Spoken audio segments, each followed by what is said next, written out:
Hello and welcome to a really special episode of the Empower Hour show. This is in conjunction with Salam Radio, UK based in Peterborough on the Salam Radio application, myself, Sukhi Wahiwala, and the whole of the Inspired tribe, which spans all across the globe. Today we have a 2-hour special with somebody who's really, really close to me as a friend, as a mentor, as somebody who I look up to, and is a great human being as well. He is a Bollywood actor. I would class him as an A-lister, but he doesn't class himself as anything. Shows you his humility as an individual. It is none other than Jaaved Jaaferi, an individual who has, in my personal opinion, heightened the level of method acting and principle conversation with individuals, taking comedy, dance, from being somebody who's done 18 years or 16 years, sorry, I do apologize, of Boogie Woogie, which is one of the highest grossing talent shows that's been in India, longest standing as well. This gentleman here, I cannot tell you honestly, from a human level, from a humanity level, from a social benefit level, and I crossed his paths on a religious conversation through a very close friend of mine, whose name is Salim Rahmatullah, who we must owe this respect to as well for connecting us both together. Thank you, Salim. And I was actually speaking at an event, and Salim Bhai invited Jaaved Bhai, and he turned up at that particular event, and we got on like a house on fire. And trust me, this guy is going to have you in stitches. He is a sincere human being, but somebody who's superbly talented on every level. And we'll get nitty gritty with him. But before I do that, this man has been, he's been two award. I can't even label all the awards. I'm so impressed by it. He's the star of one of my most favorite movies, which is Dhamal, and done a brilliant conversation that we'll talk about a bit later. I want to rush in and introduce Jaaved Bhai. Welcome to the Empower Hour show. Keep going, keep going. I'm just about to get emotional then, start. I'm just, yeah, I mean, people normally use these words when people are dead as an eulogy or something. It sounded like, you're standing over my grave and like saying all these wonderful things about me. Yeah. Now, audience, if you're thinking this is going to be one of those linear Empower Hour shows, you've got another thing coming. This gentleman is a law to himself. He has a talent that is genuinely God-given. And I sincerely hope you're going to enjoy seeing a very personal side of Jaaved, because he doesn't really let this out to a lot of public people, but this is really, truly him. I have had so many social communications with him in India and here in the UK, and he's never changed. But you see, when you say something like talent, God-given, no, actually, no, I got it at a flea market bargain price. So I said, and I'm using it for so many years, and it's a great deal I got, a fantastic deal. Yeah. Absolutely amazing.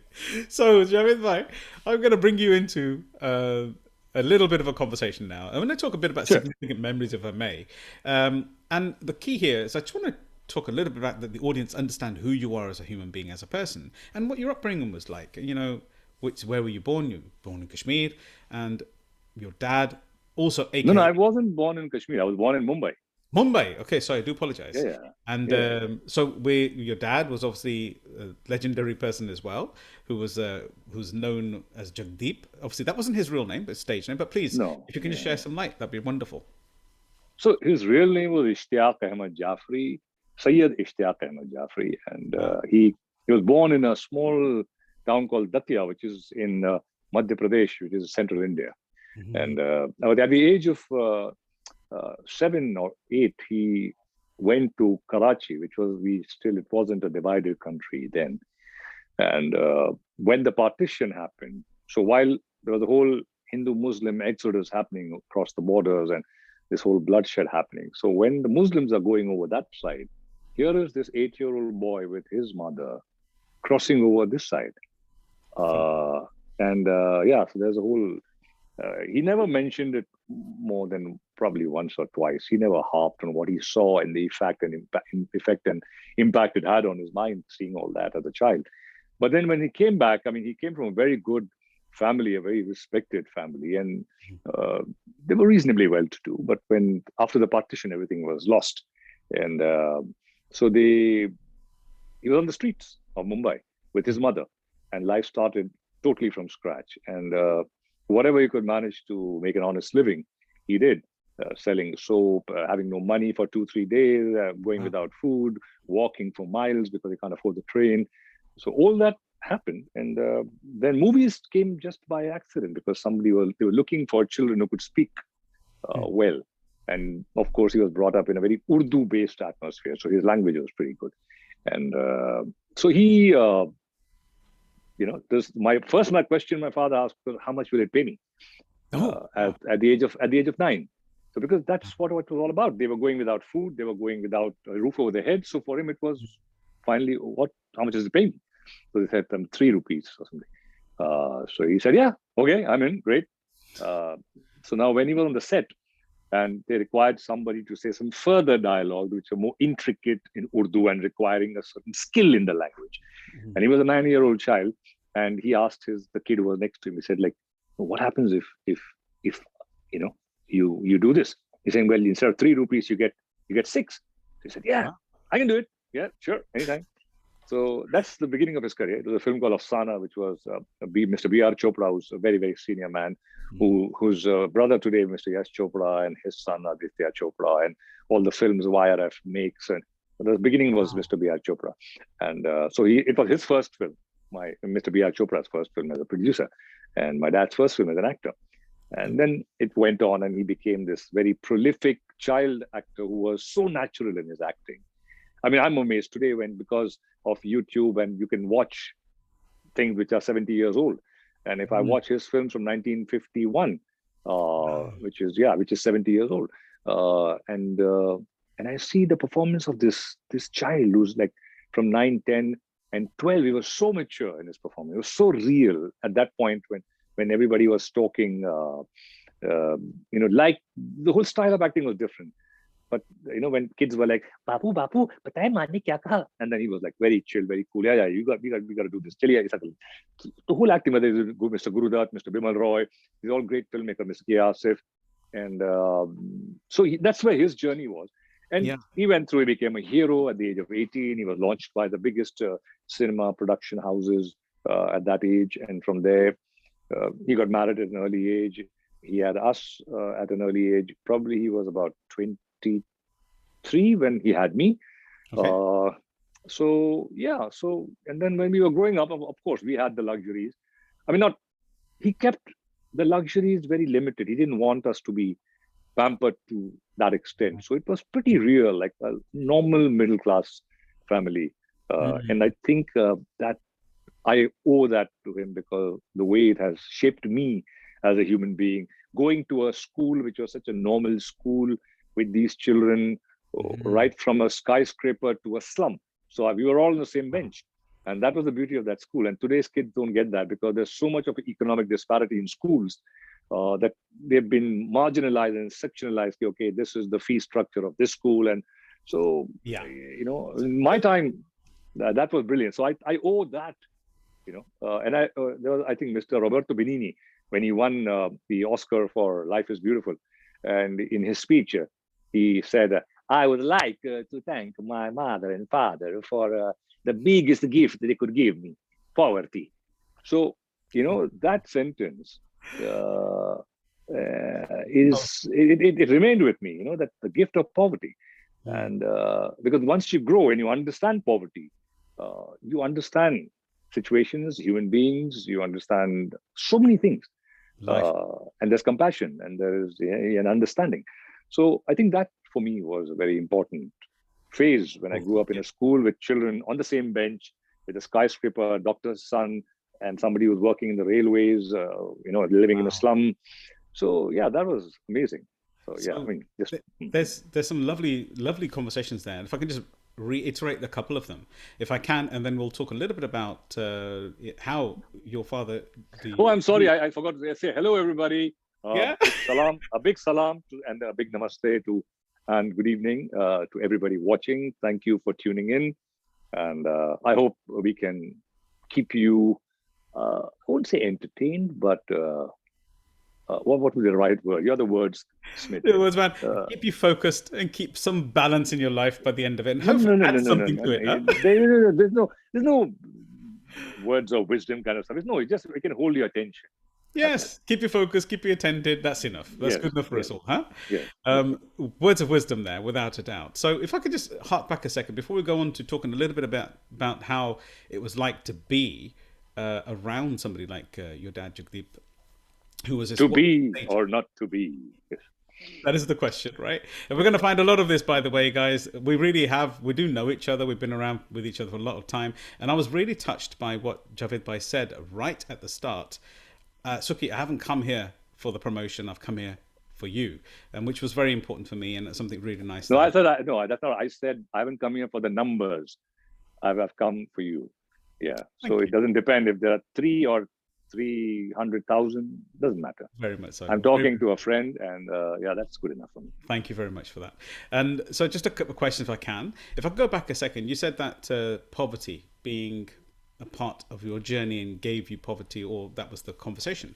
So how? No, but I didn't. That was Roberto Benigni who said, for me, like I said, I was given the luxuries. I mean, I had food on the table. We had a little bit of money in the pocket. We could travel by motor transport. I could afford a bicycle of my own. We could go on holidays with my father. So those were luxuries. And that's exactly what I wanted to say. It was like even though you were given those platforms, but you had a level of humility and gratitude within yourself.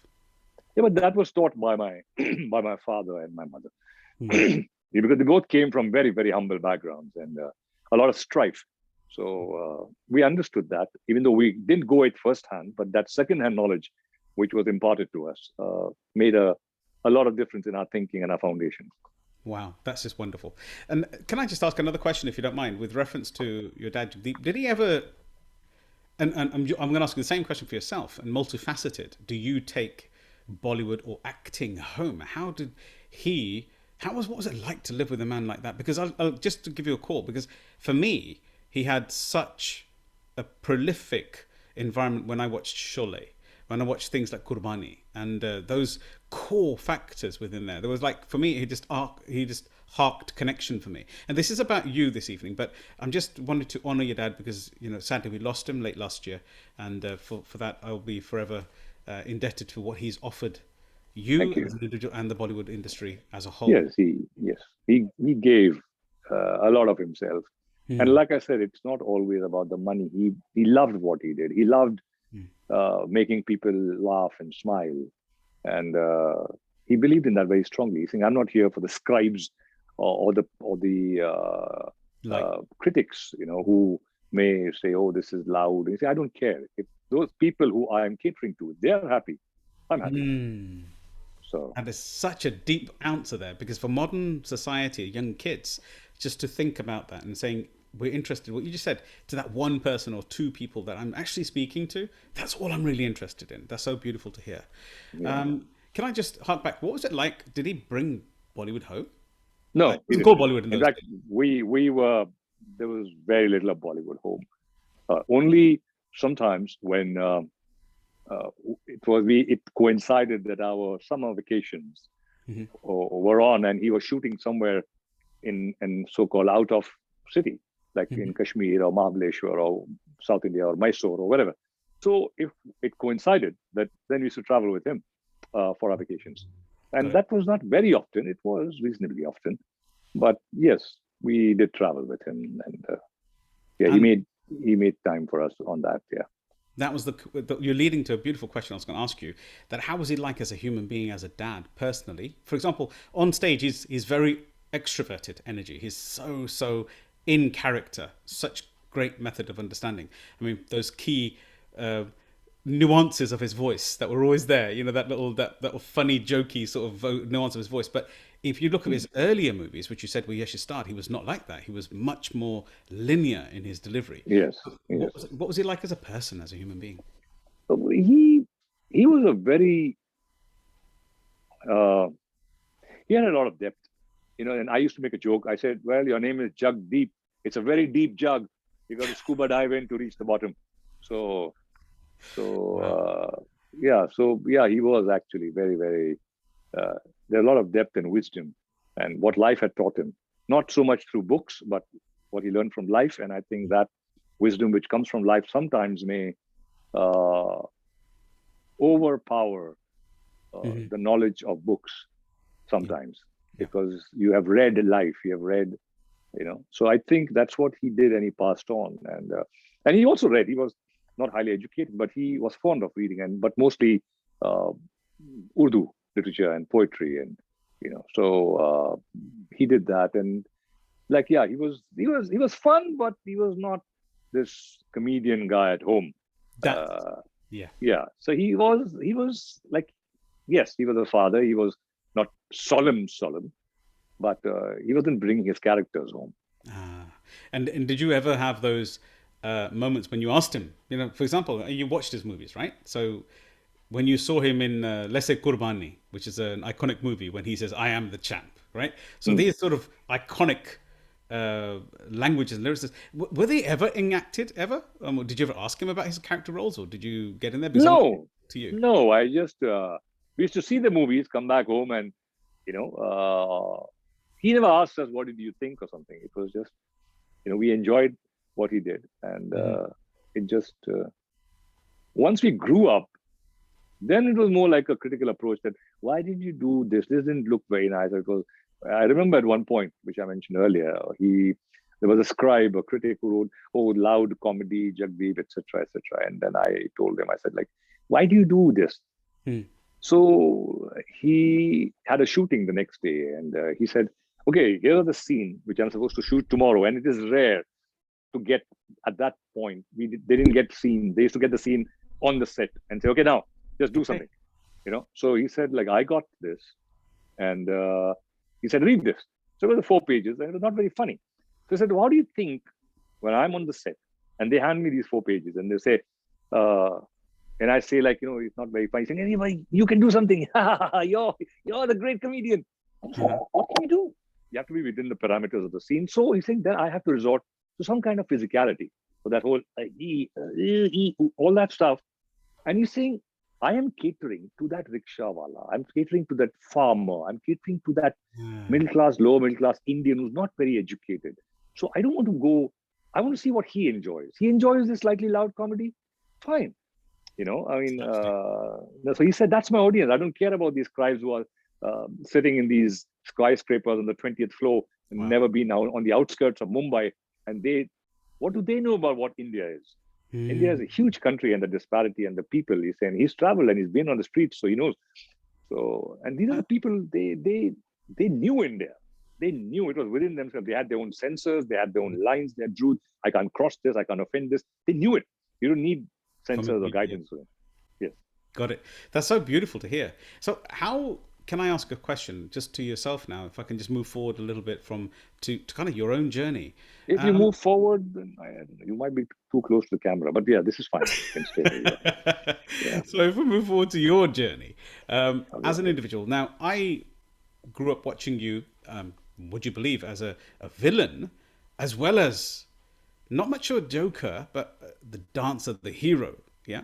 So can you just help me understand, what was your first movie and how did you get into that role? Because your talent is unreal. So I'm just asking the question. I'm going to get further and further into our current time now. But what was it like when you first entered the industry as a whole in the 70s, wasn't it? 84. 84. So, yeah. But like I said, again, the same thing happened. What happened with my father is what somebody approached him and said, "Would you do this?" Same thing happened with me. I was in college in my final year, and I was doing BA in psychology, and I didn't know where I was headed, honestly. And but I used to dance. I was pretty popular. I liked to dance, and I just built on it and worked myself and to whatever little bit I could see and what I could master. I don't know if I was a master, but I used to try and master something on my own. So I worked hard, and I became the All India dance champion. It's called Disco Duo, and it was a girl and me, and as a couple. And so some lady comes to me and says, Mr. Subhash Ghai was then the most prolific, you can say, prolific and popular and famous and prosperous and everything filmmaker then as a director. So they said he's looking for a new boy who can dance well. So I said, yeah, okay. So what can I do? I was literally so nonchalant. And so she said, well, I said, I don't want to go and meet somebody and just say, hello, please give me something. And I don't know where I'm headed. So she said, okay, just give me this. You got something? I said, yeah, well, there's the VHS. You have VHSs then. And I said, okay, here, you can have this tape. And yeah, that was where I had won the competition. So she gave that to Mr. Guy's office and I got a call. And yeah, it just moved ahead from there. I said, okay, if that's what destiny has in store for me, let's flow with the current where life takes you. So now I'm going to make this very clear. You are an unbelievable dancer. The fluidity, the moves, the style that you brought to the industry. And I don't mean this just to fluff you up. I'm going to be blunt with you. It is very, very, very amazing. It's very inspiring. It's very awe-inspiring. Even somebody who's... How you still move in that manner, even to this day, and how you've kept your fitness is amazing. I don't move like that today, I'm like 58, man. So some creaks and groans are up and down. But yeah, when I came in, what we see today in Bollywood, the style of dancing, is what I kickstarted. That's exactly what I was going to say. I was going to say, you stimulated a new style of movement. It was much less much less of this and more into the fluidity of the movement. Where did you didn't formally train? So where did this inspiration come from? I don't know. I don't know. See, the only thing we were exposed to were things like Saturday Night Fever. That was the first big film we saw on screen. And, okay, this is disco dancing. And we didn't have access so much to, I mean, I saw a bit of Top of the Pops. Really? 83, 82. We used to get some friends of mine who had VHS players, which were pretty rare then. And so we used to get to watch some of these Top of the Pops and Lips Inc. Yeah, there was this dancing group and Daniel, something Shalamar and Funky Town and all these songs which were popular then. And I remember watching some of the dancing and I said, well, and then there used to be something called World Disco Dancing Championship, which was in Empire Ballroom in Leicester Square. Okay. And it used to be a yearly international world championship. And we used to sometimes get the tapes of that. And used to watch these dancers from across the world. And it was purely disco dancing. But it was that was where you learned from. And that's it. So we didn't even have slow motion. So we used to like literally pause and say, okay, what did he do now? What did she do now? Okay, okay. And that was the way we learned like a bit of that. Yeah. That's how you did it. So you stop it, rewind it, and play it again. Yeah, and that's the only way you could see what they were doing because there was no school here. That's amazing. So, yeah. So then 83, I think, then we saw a bit of Michael Jackson videos. And then we said, okay, this guy is something else. And then I was in New York in 82, 83, and I saw these kids dancing on the streets and they were doing the moonwalk and they were doing this body popping, hip hop. And I said, like, what the hell is that? We didn't even have cameras to record. So I said, man, this is amazing. And we just picked up our stuff. And then I came back to India and I started practicing, and I performed in my college. And that was the first time anybody had seen, not just in Mumbai, but in India, nobody had seen that kind of dancing. So, and then the All India Dance Championship, etc. In fact, there were a lot of British groups. Yazoo, there was a group called Yazoo. I still remember them. Pet Shop Boys and the very British. So they used to be pretty popular in the disco scene then. So I think the pop scene was pretty strong then. And I remember these British groups pretty well. And so that's where I picked up whatever I could pick up. And I put that into the movies and I said, okay, this is, and my first song was choreographed by Saroj Khanji. She is no more. And it was very strange that she passed away a few months, maybe after my father passed away, just maybe 2 months or 2 to 3 months. And they started that she was a bit later than my father. She used to be a child and she used to assist as a choreographer and stuff. So so she choreographed and she called all her dancers on my first day of shoot and she said, watch this boy. And there was this like 100 dancers standing there who were from the film industry. And like she said, watch this boy. And then she choreographed and she told me, show me what you can do. Like that, literally like a challenge. No. When we were choreographing. So she said, okay, show me what you do. So then she said, okay, let's keep this, let's keep this, let's keep. So she was very open. It's not like I'm the choreographer, you do whatever I ask you to do. No, she was very, very open. She said, okay, Wow. my guys can't do this. This is what you do. So you do this. I'll make the other guys do something to match you. So that's a genuine respect of talent, because that's Yes. something that usually most choreographers, it's like, do it my way or the highway. And Yeah. that's really, really open-hearted. Well done. Yes, That's lovely. yes. Because she understood. She said, like, nobody does this. How will I choreograph this when I've not seen this myself? Mm. She said, but I like this. Okay, so let's use this, and we'll put something else here. So that was in that song, Bol Baby Bol, Rock and Roll. But rock and roll, I remember that. Yes, absolutely. Yeah, yeah. What an era. And this also leads me to asking a question. And obviously, that discipline of self-discipline and self-awareness and reflection of self, because this sounds very much like, and I'm not sure that I know you'll be comfortable with me likening it, but Michael Jackson used to watch himself consistently in all his evidenced interviews, where he used to watch himself and see, how does that even look when I'm trying to do this emotionally? Does it need to be an inch further, inch back, that kind of thing? Is that the kind of what we call regime that you had with yourself to try and... No, we couldn't. We didn't have that access to have cameras recording you. You know, I mean, we did that once or twice when the video cameras came and we could afford it. But yeah, we did a bit of that, shoot some videos and see what you do, because you're totally relying on what people are responding. But when you see yourself is when you see, okay, there's a problem here. There's a problem here. I can't, Yeah. you know, in fact, a very interesting story. My brother, we started dancing. He was younger to me. And so he knew what I could do. He knew what my capacity was. He knew my finishing. So when I came in the movies, even with someone like Saroj Khanji, I used to make my brother sit at the back. And Saroj used to say, fine, got it. Now I used to go behind and say, like, you know, and I'd request her to stay. And because obviously he can't intrude, and, you know, it's like, that's blasphemy. You can't, you can't, you know, because she's the choreographer. So he used to very quietly sit behind and go like, so I said, like we used to call them Master Ji. So I said, Master Ji, hey, one more. So she said, no, it was fine. I said, one more. So things like that. So because he has seen me with the finish and he knows what I can do and how cleanly I can do it. Love it. Well, they haven't seen that. So yeah, so that's a very interesting where Navid used to help me on that. So it's so beautiful, where he was like your anchor, in essence, a reflection, saying, "You're my eyes." Yes, I used to rely on him for that. Yes, and he was very generous on that, and Yes.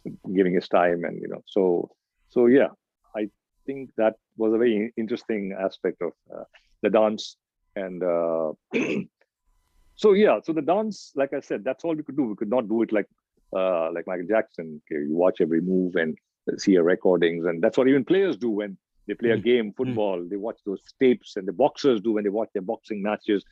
And it's a great way to learn and see your weaknesses and your strengths, and to see your opponent's weakness and strengths.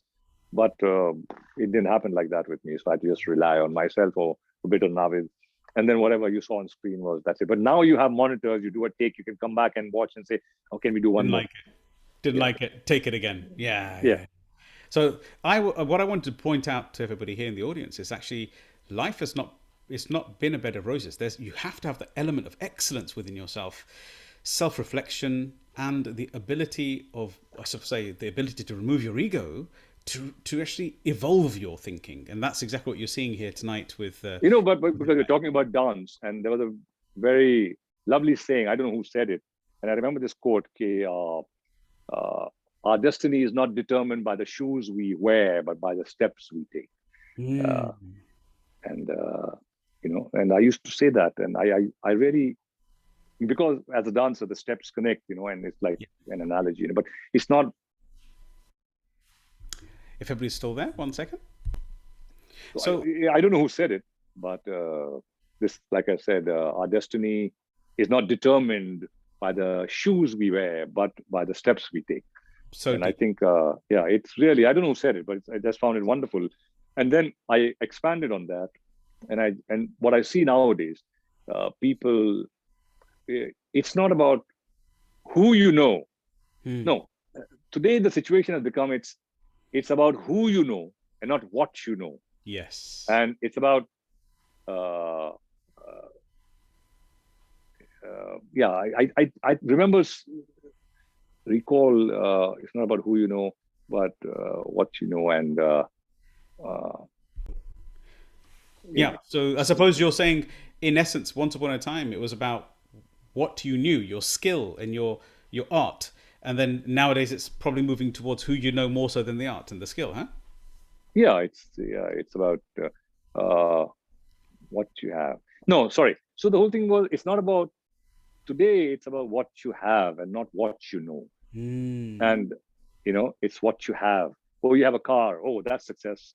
That's greatness. You have this house. You've got this millions of dollars, and it's what you have, and not what you are. Mm. You know, I love. and who you know rather than what you know. Yes, that was what was. I remember quoting this somewhere. It's about what you have and not what you are, and All who that. you know and not what you know. Yeah, the So fickle so side. that yeah. So I think it's changed. The value system. It's the short term, quick gratification. This Fix. generation today, yeah, Bless. fast food, everything. It's all quick, quick. I want it now. I want it like Amazon. Click here. I got it. Yeah. So And it when I share about this in the public arena as well, Javed Bhai, the one thing I say is that it's actually not the generation's fault. It's the way they've been molded. It's the what we call manufactured consent by a gentleman called Noam Chomsky, and he talks yes, about manufactured he's a consent. great thinker. He's one of Yeah. the greatest thinkers of this century. Yes. Yeah, and he says very clearly, it's not I believe, it's not their fault or the generation's fault that this is happening, but what really is the opportunity and the seed is for them to realize it is actually happening, and then they could listen to people like yourself and hopefully our tribe and move their thinking forward and think, hang on a second, how can I do this differently? How can I really become something as opposed to all the things that I have? What a beautiful point there. Thank you for that. Yeah, yeah, no, and the people asked me, and I said, don't work for that car or for that house. Mm. You work for the art, the craft, what you believe in. Put your head down.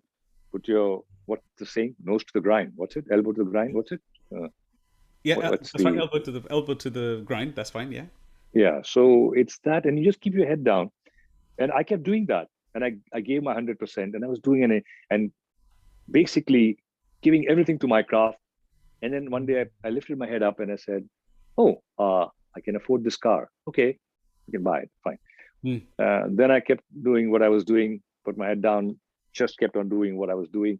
And then I put my head up and I said, "Oh, I can buy this house. Okay, fine." But it's Wow. very different for me. I didn't think, "Oh, I have to buy that house." Then you start compromising. Then you start doing things which you don't want to do because you want that house at any cost. I love So that changes the equation of your craft and your art, from in my field at least. it. Uh, then you compromise. It That's could a be on your values, it could be on your craft. Yeah. that's 100% powerful for the next generation, and I hope everybody's taking some great notes on the back of this. I'm going to shift this conversation a little bit into kind of like in life what happens is Javed Bhai, and I'm by the way, in case you're thinking why am I calling him Bhai, Bhai means brother, and actually he's my elder, so I actually respect him as an individual, so I'm also sharing that. I don't mean it as an elder, as an older Of person, course, elder as an of course, the British really don't understand that, do they? Of course you've not. got. Thank you for clarifying the point, old chap. Really, tut and all the sort of thing you know. Okay. You've forgotten the cup of tea. Yeah. Sort of. It's pretty hot, Cockney, eh? It's hot, Keep having glasses and loads of water and water and water and keep going to the bathroom for piss. Can you imagine that? All right, Mike. This is exactly what I wanted to get out today. I'm not joking. Seriously, audience, if you're listening and you're tuning in, if you just joined us, you have been blessed with we're being blessed with experience with spending some time with Jaaved Jaaferi himself, the Bollywood legend, in my opinion. And whether I No, call no, him no, no. legend, No legend, no legend. I'm the leg end. I No knew it was going to legend. come. Okay, then Bollywood's legend, but not really a legend. He is a complete entertainer, and I mean the complete package, from an acting, comedian, dancer, inspirer, thought leader, everything that you could ever think of. Documentary producer. I'm going to touch on that in a moment as well, but I'd like to go back if I can. If you've just joined us on the live version, please scrub back and listen to the start as we go through. You'll hear a bit of his journey. Jaaved bhai, just a question that keeps in my brain and again is that your journey into acting, yeah, because that was we've seen how you jumped in as a dancer, but you didn't just become what we call one of these. I call it unskilled actors dancing. Well, does that make sense?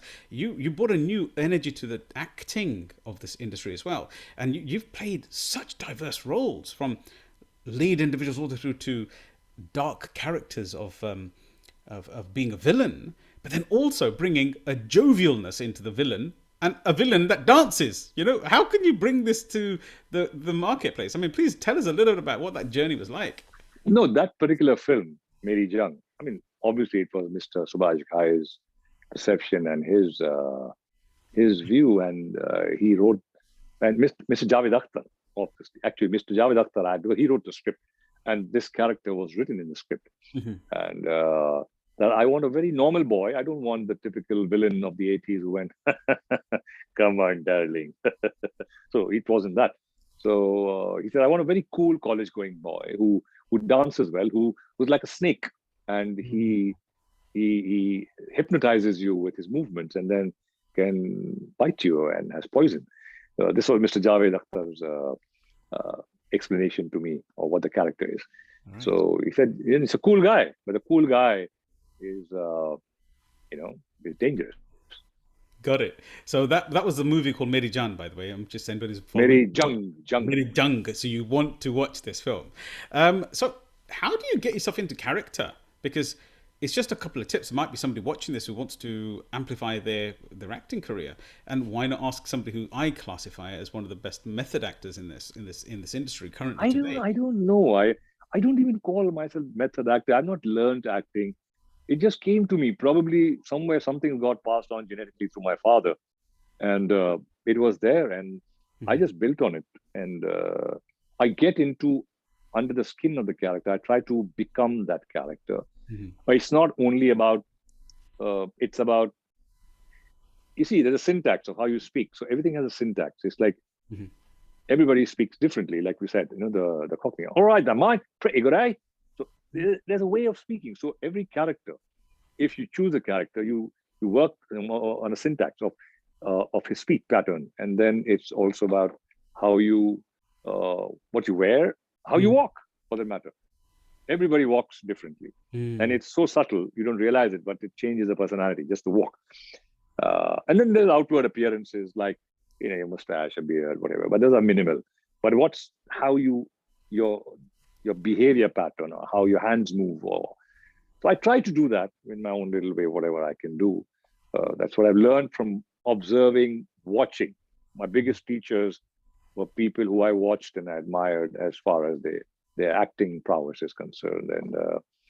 And for me, that they were my teachers, and there were so many of them. So it's all in your data bank somewhere. It remains, and then it comes out in some other form. It's like this plus this plus this becomes this. So so for me, it's I can't explain it. So that's a very clear explanation. So within, so without. Your psychology that you studied in college really shows of understanding that as long as it's in the data bank, you can recall it. No, also observation. Yeah, it's very, very important. If you're an actor, I love to observe people. So I used to travel in what we call local trains, and there was this huge potpourri of caste, creed, religion, language, dressing, accents. All of that was there to observe. And when you're traveling in a train, especially in a city like Mumbai, which is so thronged, I mean, it's kind of similar peak hours in England, in London. So you see and hear sounds, And then, of course, there were no people with their headphones on, and no, people are talking to each other. There were conversations, and you could hear how they speak and how they behave. And so I think that all remained, and that helped me today. That is honestly see. I'm going to share to the audience as well that it's the observation. It's that, again, that same understanding of seeing how I've shifted, what I'm looking at. It's what we call the reflection of this, which is calibrating it. So the moves and the stuff that you said you were planning as well, it's the same in acting. And this is just wonderful. I'm going to take you to one of my favorite films, if you don't mind. Right? I'm going to push you a little bit. There's two of my favorite films. One, we did the Australian accents, which we know. We use that as one of the promos. And I find that so hilarious. It's just so hilarious on every level. But and also Damal, because there you're playing a character who's semi-simple. It's one of my favorite. My dad and myself, my father and myself, God bless. My mum's in the light as well, same as Uncle G has passed away, and she's no longer with us. But even before then, we used to spend so many hours giggling and laughing, and she loved your character. It's not even a conversation. She loved your character. She would talk about it. She goes, "Yeah, Palaman," which means this man's a very soft character. She's really adorn and connect to it. So my question to yourself is, tell us something that you can tell us about what it was like to work on the sets and what went through your brain to visualize such a character.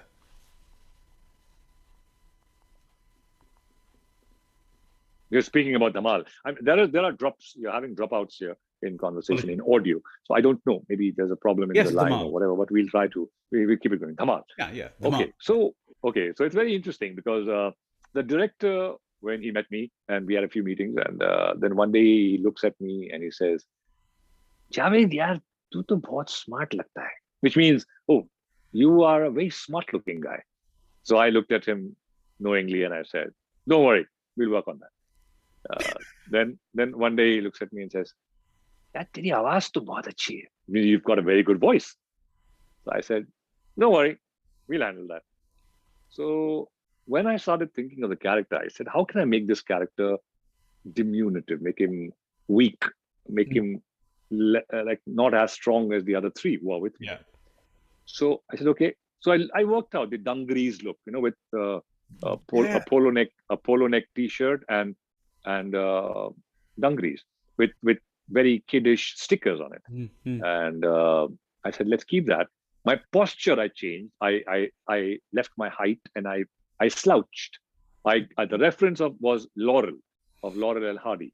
Yes. And I said, okay, so let's keep that dhila, what we call, like just a springy, bouncy kind of a guy who's just,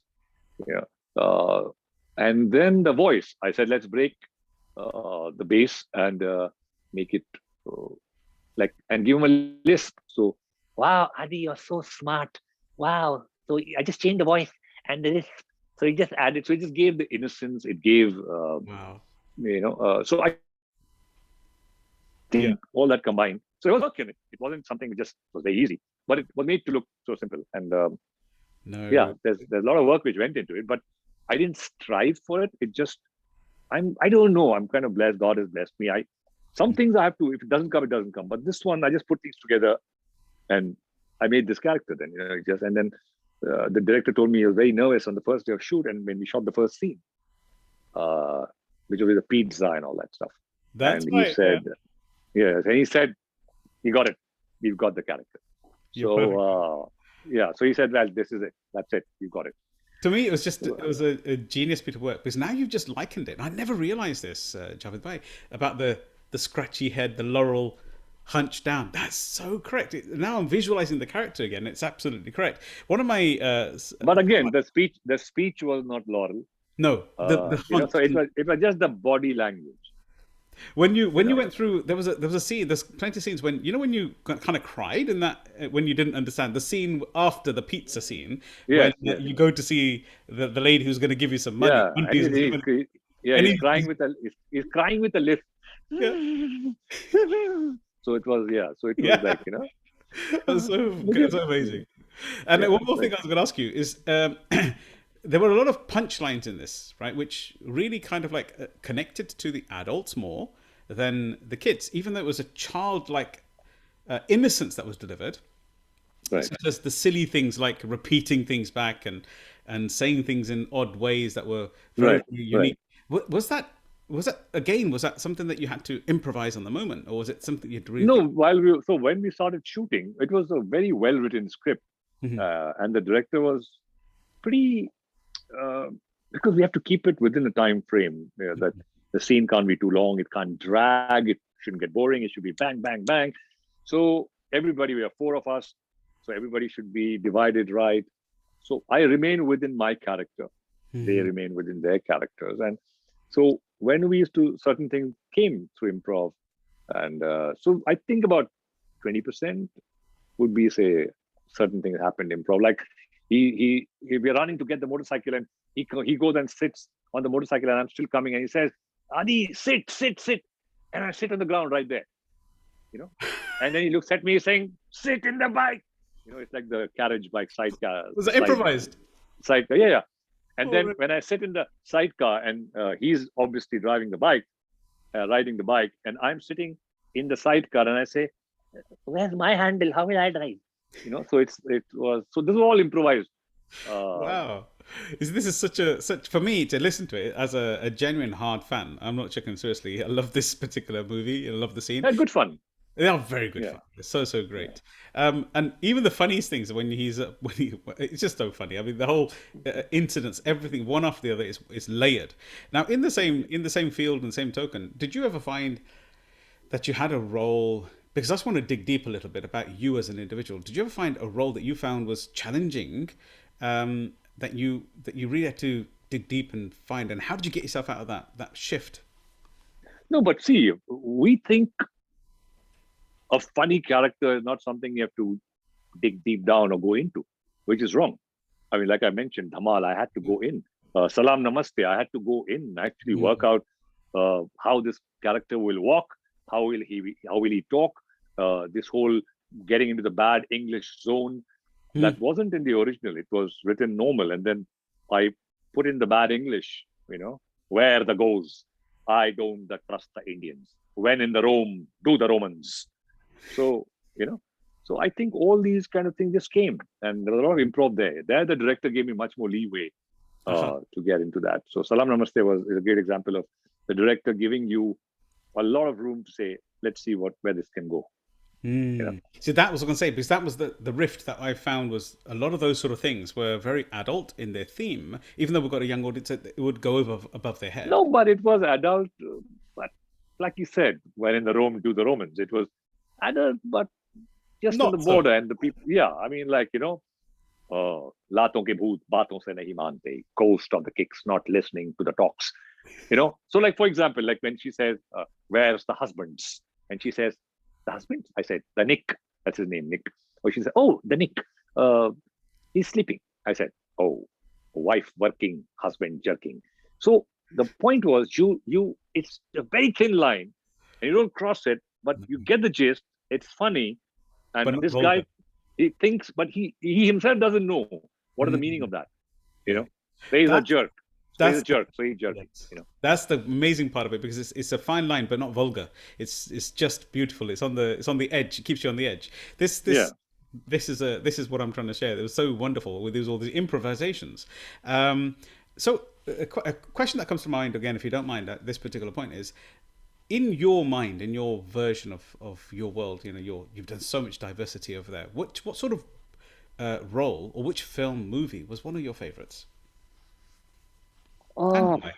okay. There was a film called Fire, which said a very lovely story about two women and their emotional uh, catharsis uh, and a joint family. And the one husband has become like a ascetic in a way. Hmm. So he has no understanding of the wife's physical demands. The other guy has got a Chinese girlfriend and he married under family pressure. So he's not giving any time to his wife. And Hmm. these two women, how they come close emotionally and then at some point, even physically. And that went into a taboo zone in India. How can you show this? So, but the story was a very, very, it had layers about joint family, middle class in Delhi city. Uh, Deepa Mehta made the film. It was appreciated a lot internationally also, and it was in English language, but of course with the Indian accents.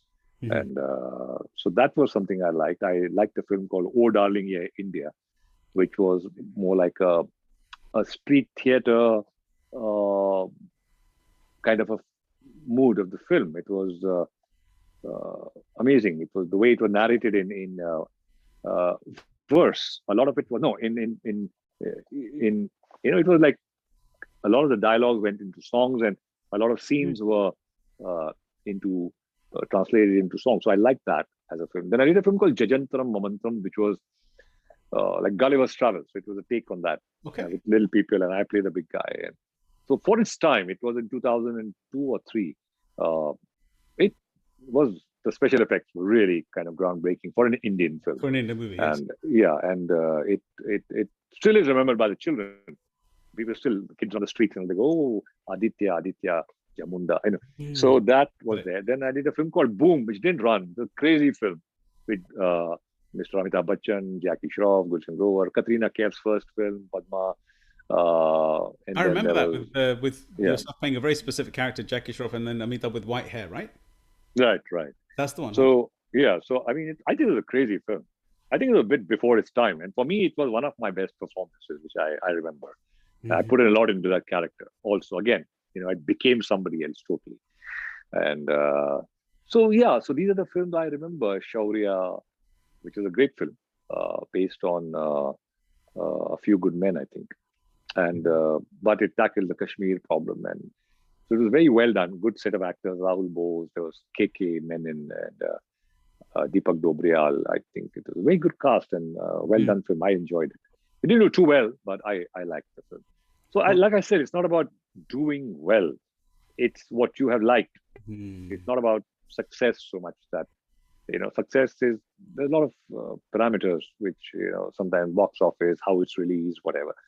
But as an actor, when you ask me what would you remember, I think these are films I would definitely remember. Internal and they're change. close to me. To me, that you're spot on there, and I think I'm going to rewatch Boom. I also did a very nice web series called The Final Call, which was on Z5, and very well written. It's an original. It's adapted from a book, and I played a very serious businessman who's trying to search for the truth in his life. He doesn't know. It's like this whole quest for what is the end, where am I headed, what is my destiny, and it's 5 people coming on an airplane where the pilot wants to commit suicide, while he's on the flight, and so it's how these stories come together. Nice, I really like that. You should have a look if you have the time. I will do. What's it called again? Can you repeat? Final Call. The Final Call. So it's a pilot. You said who wants to commit suicide. So in essence, he's willing to take your lives with him. Yes. So everyone has like a shock. Wow. We're going to go and find that now. Yeah, and then but there's a suspense to it, and yeah. Wonderful. We'll do that definitely. I'll be looking up all of these things. Trust me. This leads me into a little feeling that I have around. In life, what happens is an individual has what we classify as a life-defining moment. Something that really cuts the mustard, changes your inner self. Something that says the lights are switched on. And then in your joking ways, you'll probably say the lights haven't switched on yet. But I'm just saying in the principal context of the light switches on and life becomes much more serious. And in the sense of evidence, it becomes landed, it becomes grounded. Everything seems to mean something to you. Do you ever have any this sort of moment that you could actually think about that could help our audience to overcome this with the impairment? I don't know. There was one moment when my father got married a second time, and just took us by surprise. We didn't expect it, and he just comes home with his second wife and says, "I'm married to this lady," and it's like, yeah, that was a shock, and it took me a while, but I was the first one to come to an understanding, and of course, it took my mother a lot of time because she was married to him for 30 years, 30 years plus. So, and then it was shocking for all of us. And but then I came to terms. I said, okay, fair enough. He's married. Somebody is giving that lady respect. He's not sleeping around with 10 women and and saying, okay, I have one wife. And I said that I don't agree with those kind of principles. I said, fair enough. He's got married. Whatever happened between my father and mother, it is, and especially after when you're married, you understand that a husband-wife relationship is so delicate, and what happens behind that closed door, even the children will not understand the nuances, and you will always be biased. No, we think the mother is right, or somebody thinks the father is right, but that little trigger point, what happened, what triggered this, which led to the domino effect. I think it's a very, very sensitive relationship, the husband and the wife, especially in the East, in India. Because in the West is very different. It's like, it's my way or the highway. Or you say, okay, fine, you don't like my dog, so fine, I don't like you, and I want a divorce. And divorce has become so common, and it's become so, there's no adjustment. They don't want to adjust. They think adjusting is a demeaning word. But compromise, that's what life is about. You have to compromise somewhere, and so I think that I understood that after I got married, and So after that, I had a cool relationship with my father, and then he had a daughter from that marriage, and she's a sister to me. And so yeah, that moment when he got married, that was a shock. It was a what the hell happened, and so that was one. And in a positive way, when my first child was born, Wow. I think it's like, oh wow, I'm responsible for a life coming onto this planet, and it's a part of me. And well, it's responsibilities, yes, but yeah, you shift. You feel like you have a responsibility on a life which is being brought up, and that again will be a domino effect. So what I do to this life will do it to the next life, and that carries on. And so it's a huge responsibility to bring up a child in this world, because it's a chain link, and the chain is only as strong as the weakest link. So you have to make sure that it's a strong link. So Beautiful. yeah, so these are the two. I don't think a career or a movie, that's okay. That's not life defining moments. Thank you very much for sharing such a deep concept, and thank you for being so open with your personal life as well. I really appreciate that for my own self as well. And so these are the things that you've obviously installed within your own children moving forward. In your children's, I think, if I'm clear, they're also moving into the movie industry as well, right? Because we were talking about my eldest son already has. He's been launched again. I had nothing. He was destiny. Like what happened with my father, it happened with me, and now it happened with my son. It just came to him, and somebody says, "Would you like to do this?" Wow. And he said, "Okay, why not? Let's do it." He told me, "Baba, can I?" He calls me Baba. Yeah. He said, "Baba, can I?" He was studying film in New York, and he had 2 more years to go. And I said, "Well, there's a lot of time, energy, and money which has gone into your education. You're sure you want to do this and leave it now?" He said, "I won't get this opportunity again. It's people will give an arm and a leg for this, to be with Sanjay Leela Bhansali, who's one of the biggest names in filmmaking in India." So I said, "Well, I gave you what I could. Now it's your call, and I don't want it to be any kind of regret tomorrow that, oh, I didn't let you take this opportunity." So I said, "Fair enough. It's your call, your life," and I was positive about it. I wasn't upset as such. I said, "Fair enough. If that's where life wants to take you, and you are sure about this, I said, okay, take this leap." And that movie was, which one was it again? It was called Malal. It released 2019 July, and then of course in the COVID times for nearly a year there was no work happening, and now he's finished a film called Hangama. He had started shooting it before the COVID lockdowns, but then they had to wait for a good 6, 7, 8 months, and then they started shooting again. So now it's done. It's called Hangama 2, and it's a comedy drama in a way.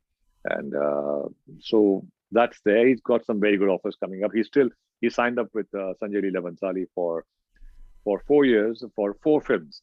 So he just finished one, and now he's getting into his second one, which Sanjay Bhai wants to produce it. And it's a very, very, like we say, for a star, a launch vehicle in a way.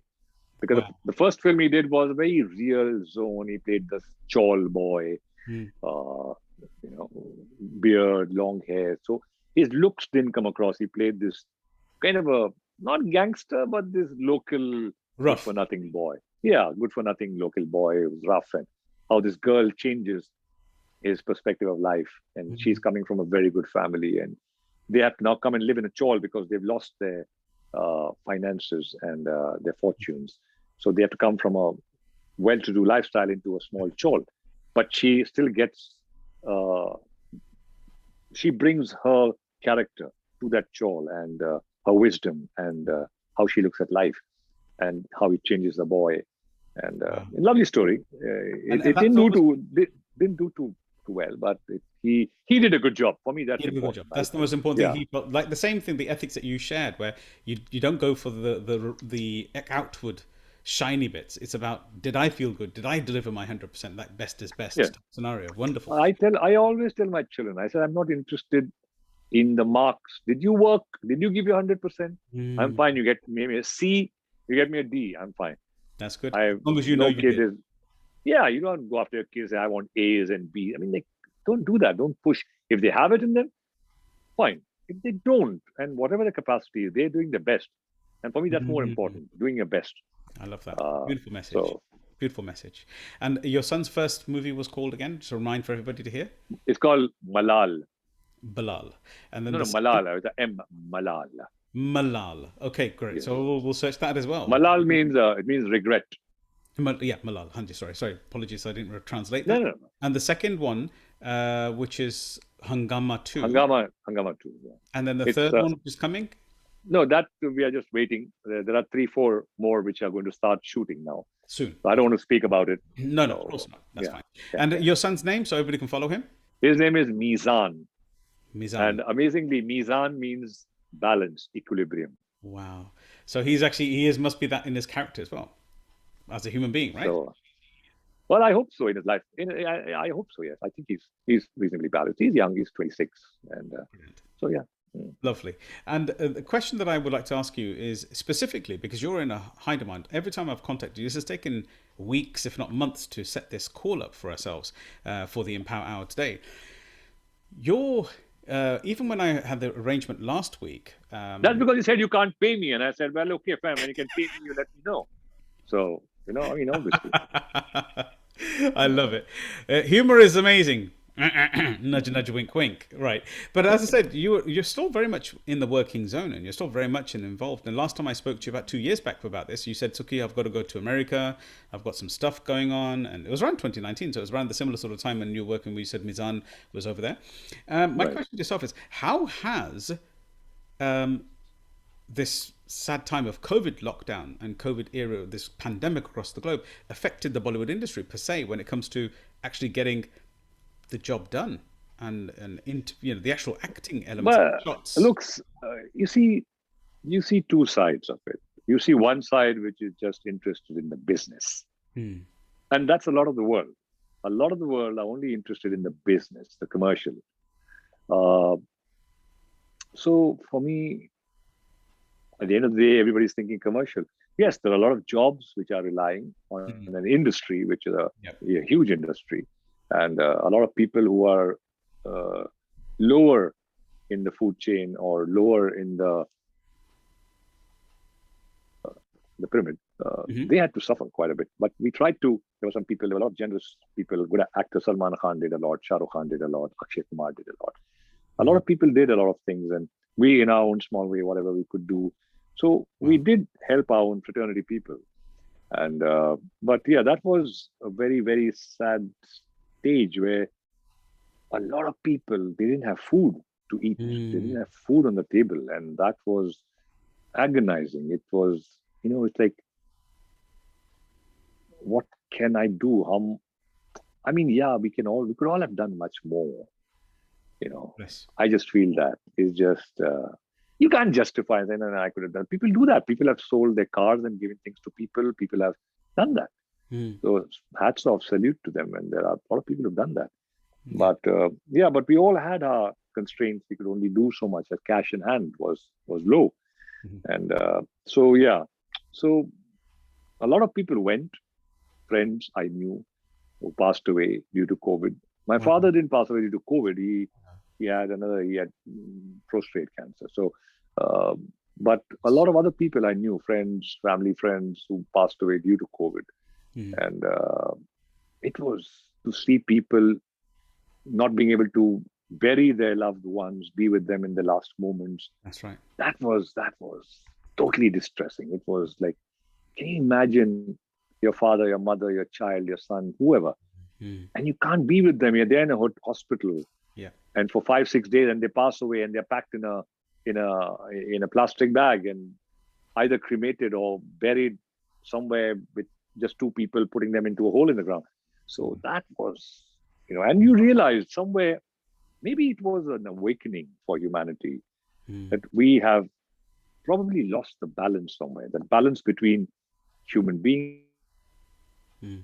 The balance between animals and humans, the balance between the planet and humans.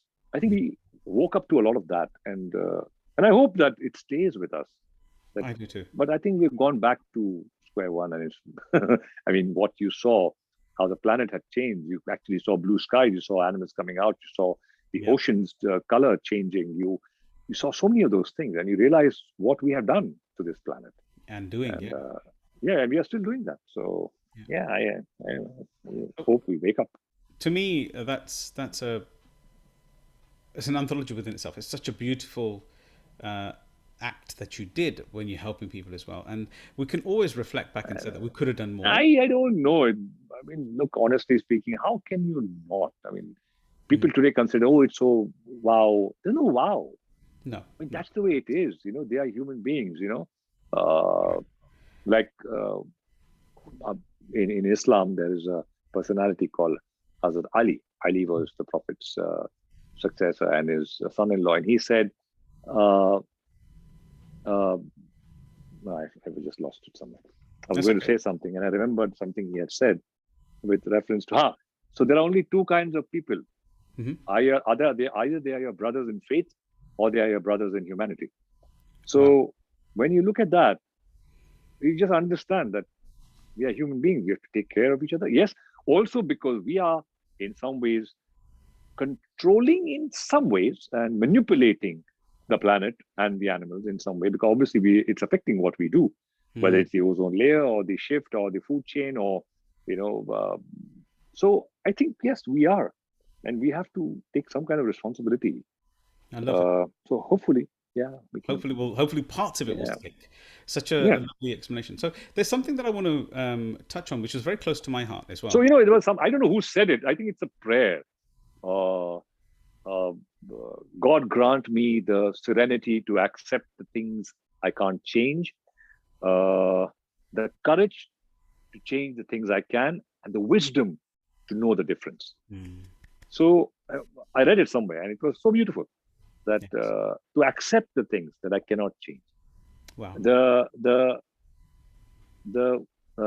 courage to change the things I can change, and the wisdom to know the difference, that I can't change this and I can change this. Beautiful. It's a beautiful prayer. Beautiful. I read it somewhere. Stunning. And what a great message for everybody here. And this leads me to a little conversation that I want to have, because one of your talks that went viral that I was blown away by, and so apparent and so strong, it is when you touched a little bit your support with Aam Aadmi and basically the political agenda. I know you're not involved in politics, but you showed your support for something. But there was a particular keynote, a particular address that you gave. No, I actually stood for elections at that point. 2014, I stood for election for the member of parliament from Lucknow, which is in UP, central India. And then after that, I moved away from elective politics.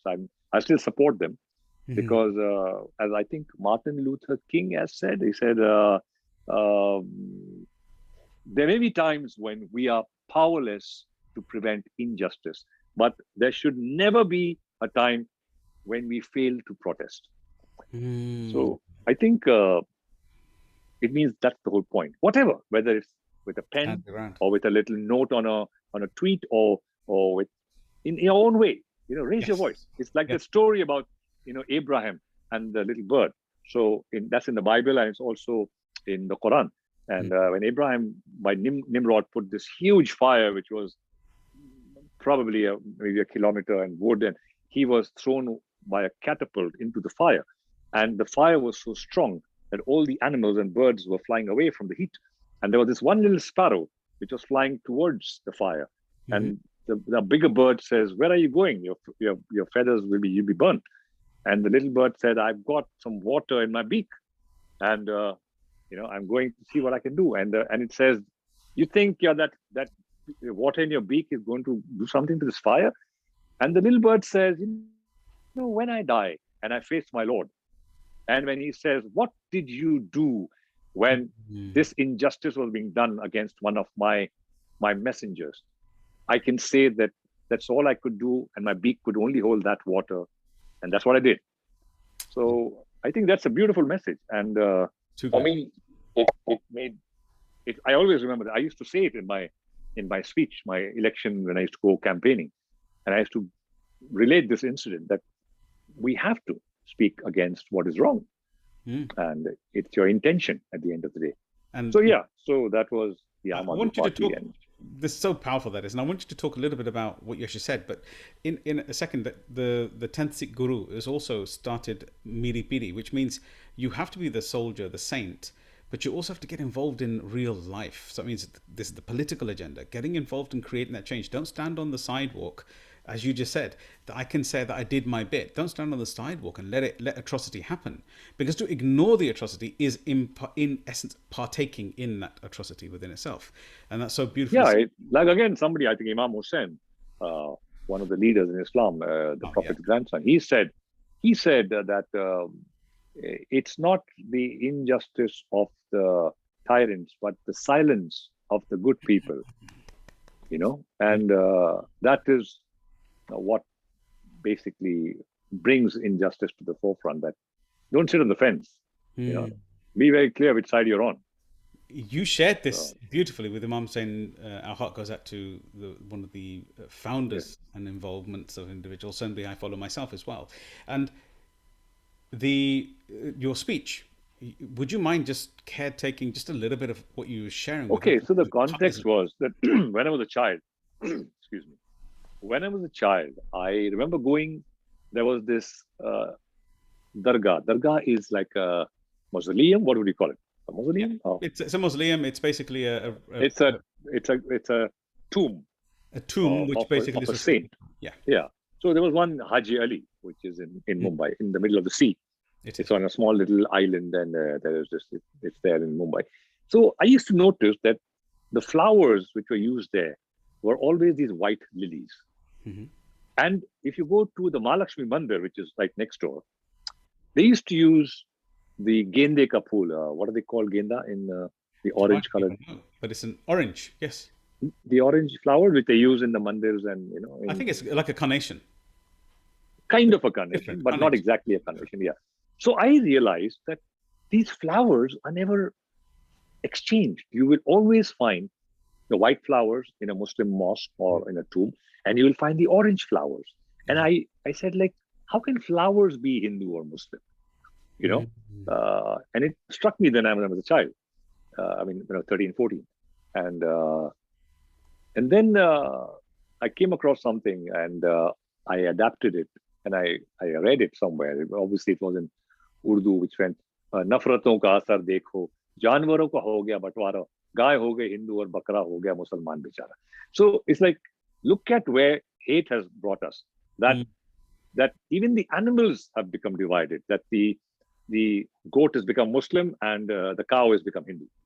And ये पेड़ ये पत्ते शाखें भी हैरान हो जाएं अगर परिंदे भी हिंदू और मुसलमान हो जाएं कि even the trees and these branches and the leaves will be shocked.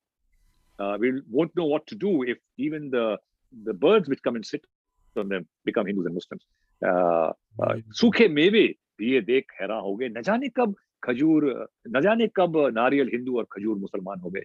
So it's like even the dry fruits have become amazed. We don't know when did this happen? When did the coconut shell become Hindu and the date become Muslim? Yeah. So this was when, and then finally said, if this is the way they're dividing things based on religion, that everything is being divided, that the green is a Muslim color and the orange or red is the Hindu color, so that day won't be far away when all the green vegetables will become Muslim and only the carrots and tomatoes will be Hindus. And but what will happen to the watermelon? And that poor thing will remain Muslim outside and Hindu inside. So it was a very prolific kind of way to put things, and it struck a chord, and it went viral. I think some 15-20 million people watched it, and there was condensed. The whole speech was 15 minutes, but this whole bit. But I think I spoke from my heart, and I said very specifically, I said, there are people who are bent on dividing people based on these and putting hate in people's heart. I said, stay away from such people. Keep your children away from such people. जोड़ने वालों के साथ जुड़ो, तोड़ने वालों के साथ मत जुड़ो. So be with people who want to bring people together, not with people who want to divide people and break up people.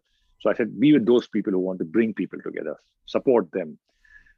So yeah, that was the gist of what the poem was primarily. But that's so deep. It's such a poignant message for the community of the world, humanity as a whole, that there are going to be people who try to be divisive. Because there's similar kid na ना मीनारों को जानते हैं, शिवालों को जानते हैं, जो भूखे पेट होते हैं वो सिर्फ निवालों को जानते हैं. So it means they don't know minarets, neither do they know the top of the temples. But the people who are hungry, they only know the morsel of food which goes in their mouth. So at the end of the day, it's humanity. It's about, fair enough, religion is a personal thing, yes. But if it's not bringing people together, then it doesn't make sense. It's just superb. That's such a beautiful conversation, and it's something that actually brought us all together in that earlier era. Was it 4 or 5 years ago when we met at Hallwood House? Yeah, with that spiritual retreat. That's right, yeah. And I was one of the speakers there, and Salim, obviously, he arranged the principal within the Shia community. And I don't know. Maybe I hope they are watching this. I get it. Salim, I hope you're watching it. I've posted it everywhere, so they will be definitely watching this, and I'll share it in our private groups as well. It's an absolute wonder to have you there. It was so. This leads me to this greater or larger than life personality that you have. This amazingly witty, sharp, intelligent, and focused, deep visual you have of life and this version of life. And you're sitting there saying, yeah, that's not me, but it's you should you please write this down and send it to me so I can put it up on my little board. Okay. So I was going to say to yourself, you're a man. I'm gonna show it to my wife. I'll say, like, look what they say about you. See, this is what they say about me. It's wonderful. This is the element that I was going to ask you about, because there's a jovial side to you, and it's so sharp and so amazingly funny. And to be a comedian is not easy. You have to be very, very sharp and very, I believe, complex in your thinking. How do you do it? Complex in the right way, not in the wrong way. Yeah.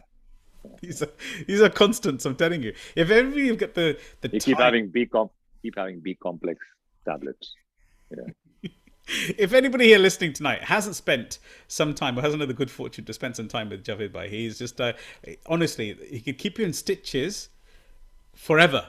And you'll sit there and you'll say, that's enough, please. I can't take any more. I can't hold it anymore. I was trying to train these guys. I was trying to teach human psychometrics and psychology. And I couldn't understand how much this man was making everybody laugh. And it was so beautiful. It just worked synchronously. Not to disturb. Never disturbed the room. But always seemed to have elevated the energy in the room. So for this, I'm humbly always pleasured. Thank you. It was absolute pleasure learning so much from you. Things that I didn't know about. And but like I said, I just अच्छा है कि अकल के पास रहे पाल पाने कहता है कभी कभी से हाँ अच्छा है कि दिल के पास रहे पास बाने अकल मगर कभी कभी इसे तन्हा भी छोड़ दो. Which means it's good to have your mind near your heart controlling it, but sometimes let the heart go on its own. Relax, free. Yeah, let the heart just be free. Don't think too much. Yeah. So I like that saying. It's I think by Ghalib or somebody. Right? Yeah. So do you find that your improvisation, and I want some more of this, because the last time I spoke to you, because of the fact that it was kind of like a mimicry, you do some serious mimics of people's voices and stuff of that nature. Is it possible for you to share some of that with us? Today, like I mentioned, I just had the COVID shot, yesterday. Yes, you did, so I've got this probably about 101 or 2. I'm somewhere in between. And my voice is not controllable. What it should be. Yeah, it's gone kind of, I call it flat, because you lose the grains because of this fever and stuff. So yeah, it's like a bad day for that. Okay. But, but like from the West, because there are a lot of people who are non-Indian who speak more English, who would probably know. So the one person I used to do, Sylvester Stallone, who's probably everybody knows him. Everybody. So it's I know. So it's like, oh yeah, mine's rocking by a boy. I've been 80 fights. You see my nose? Yeah, I'm proud of my nose. And what are you doing for the next 40, 50 years? Are you a little married or something? Adrian! So it's a whole thing. So, but it's just that I fully get that flow. I've got it straight into my head. I'm telling you, I can see him. I can see Sylvester Stallone clearly in front of me. And Oh, then, of course, you have the West African. I love them because the West African, mm, you're always smiling, and they've got these amazingly white, sparkling teeth, and they keep shining, and they're always smiling. It's like probably the only people who have sunburned teeth or something. I was like, please, could you tell me where I could purchase a television? Mr. Javed, I know what you do. I have seen you on Colors Television. So it's that, you observe people and you see, and then the French, obviously, they don't open their mouths when they're speaking. It's very beautiful. I've come to India, and the ladies are lovely, and we could probably have a rendezvous in one of the restaurants. So then the Italians are the international sardars. yeah. The gregarious, the sardars. Oh, man, che chiore. The Italians are, man, it's all post. I like it's good. You come to me, I speak it to you. It's nice and it make no sense. So it's a very Punjabi, international Punjabi, I call them. Yeah, Punjabis, So, that's right. Yeah. yeah. I swear to God, I had this meal with Javed Bhai. My wife was there, and we had about 15 or 20 of us there, and we couldn't eat our food because this guy was just like it was just like on it. He was just on it. It was just consistently. Yeah, but it was just bad food, So that's why. We couldn't. I just couldn't keep a straight face. We were trying to eat food, and we couldn't get the morsels into our mouth to actually swallow because it was just killing us to the left. It was just consistently mind blowing us. Yeah, so, because Sorry. No. Carry on, please. No. I just something crossed. Oh, we fell in love with you. Basically, that's another thing. So this brings us to a very. Thank you very much. And first of all, I want to say I'm so proud that you actually took the time to be here with me. And it's so late in the evening over there. And thank you for that again. Thank you. Thank you. It was a pleasure. And keep doing the good work, spreading the positivity. I see some of your interviews. Thank you very much. And your family, the way you have merged with good human beings, crossing over religion and at the same time, understanding your faith, believing in it, but not kind of thrusting it outside and letting you be and showing that what has shaped you is your faith and your parents and your family. And I think, so we come together as human beings and and we share our thoughts and we share our whatever bits of wisdom we collect. So we got a group which we are on. And so I think it's a beautiful group. I think it is. It's symbiotic by everybody who's in there, and it's so wonderful. And thank you very much for such a warm-hearted blessing. That's what I say. Thank you. Thank you. So hope to see you soon. Yeah. Before we disappear, I want to talk to you about something as well. There's something that is in my brain. We always ask people about legacy, and it's about leaving stuff on this planet and in this world. We call it the epitaph moment. So if I was just to put you on the spot a little bit, I do. What will you say about leaving stuff? Most of us are leaving plastic. So, that's what we leave. Most of us. Yeah. Absolutely. So, we definitely do actually. But if I gave you an epitaph here and I said that and by no means are we calling this. Here lies. Yeah, here lies. Jaaferi. Yeah, here lies. The man who. Here lies. Yes. He lies. He's been a liar all his life. Here lies Jaaved Jaaferi, the man who. I mean, honestly speaking, I don't want to pass on any legacy. I don't want to. I'm not interested. For me, I think just being a good human being, and if you make a difference to a few lives around you, I think for me, that's good enough. I don't want to be remembered as, oh, wow, this great dancer or this great actor or this guy who achieved so much in his business and he had this amazing house. No, not interested. For me, it's just that if you could bring up your children well, pass it on, and make that little bit of difference to a few people, of bringing people together, be a part of that. That's good enough to be a good human being. I think that's more important than being a successful businessman or being whatever. So if you can just in any small way inspire somebody to do a good and take it ahead, I think take it forward. I think that's good enough to be a part of that movement. Yeah. To ignite and push people forward. Such a such a wisdom-led information. This also leads me to something that I want to push before we say bye-bye to you. I know it's getting late there, so apologies. But Javed Bhai, there's sometimes when we have these little dark moments and something that steps us up in the world, something that really pulls into us, like a wisdom quote of some kind. Is there such a thing that you can share with us to leave a lovely Nothing. taste? Children, look at children, observe them, watch them. All you need. You'll see the innocence. You will see they don't care. They don't care who you are. You're a billionaire, millionaire. You may be a guru. You may be whatever.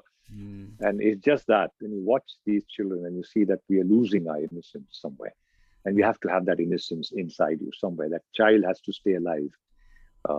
It's very, very important. No big fancy words of wisdom. This is what I think. Children can bring out the biggest of wisdoms. Do you know, the honest truth is, Javed Bhai, this is why I have you on the show today. It's not because you're this Bollywood star, which you definitely are. It's because of this humanity and this oneness within yourself. And this. Let me tell you one thing. What I tell my children, I said, put on the internet, put on television, watch what's happening in the world, watch the pain, watch the suffering, people dying, getting killed, no food, drought, floods, earthquakes. Watch that, and you will see how blessed you are. Look below you. You will thank like millions of times. Keep looking above you. You will keep complaining, I don't have this, I don't have this, I don't have this. Look below you. You will thank the Lord and say, thank you for giving me what I have today. That, honestly, that's so deep. I'm going to pass that on to my children as well. It's such a beautiful way of thinking.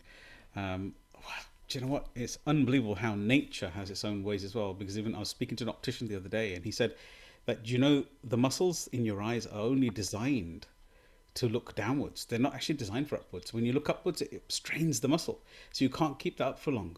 So you just smashed it by sharing that last point where if you look down, you become grateful. You start to realize and look upwards, which is unnatural. You're always trying to be complaining about things. Wow. This is just beautiful. Javed Bhai. You know what you're saying, the pupil. There are two things. There was a share, I think by Mir or somebody. कि देख कैसा खुदा छोटों को है बड़ाई देता, आंख के तिल में है आसमां दिखाई देता. Which means, look how the Lord has blessed the smaller things. What you say, something is small. Saying in that little pupil of the eye, you get the entire universe. It can be captured. So because you mentioned about the eye and the pupil, it just struck me. That's and beautiful. And of course, to end it on a nice, funny note, you spoke about an optician and what the optician was saying. So, like one of my first girlfriends, she was an optician's daughter, 2 glasses, and she would make a spectacle of herself. So, yeah. Oh, Javed Bhai, an absolute honor, an absolute pleasure. You are a living legend, as you would say. Legend. Without a doubt. And on behalf of Salam Radio, on behalf of myself, Sukhi Wahiwala, the Inspired Tribe, and anybody who watches this particular program either on YouTube or the Salam Radio app, I want to thank you personally as a brother of yours for taking the time to share such deep stories and wisdom, and with all of our For brother, no problem. And my prayers to all the people in England who are going through a very tough time as far as COVID is concerned. My prayers for them that things come back to normal, and for all the people around the world, sincere prayers that may things become normal, but at the same time, may we also gain wisdom from what went wrong. So, yeah, with that, thank you. Thank you so much. Khudafis, and bye-bye as well. And thank you so much, as always. And just a quick press A for everybody else. If you really enjoyed this, please share this interview with as many people as you possibly would feel that could take benefit and value from it. This has been the Empower Hour. Empower Hour. Seriously, this has been more than an hour, but it's been very empowering with the brother, the person, the humanitarian, and the talented, amazing individual, Jaaved Jaaferi himself from Bollywood. Thank you, sir. He's been with us. Thank you very much. Thank you, sir. Thank you. See you in the next episode. Take care. Take care.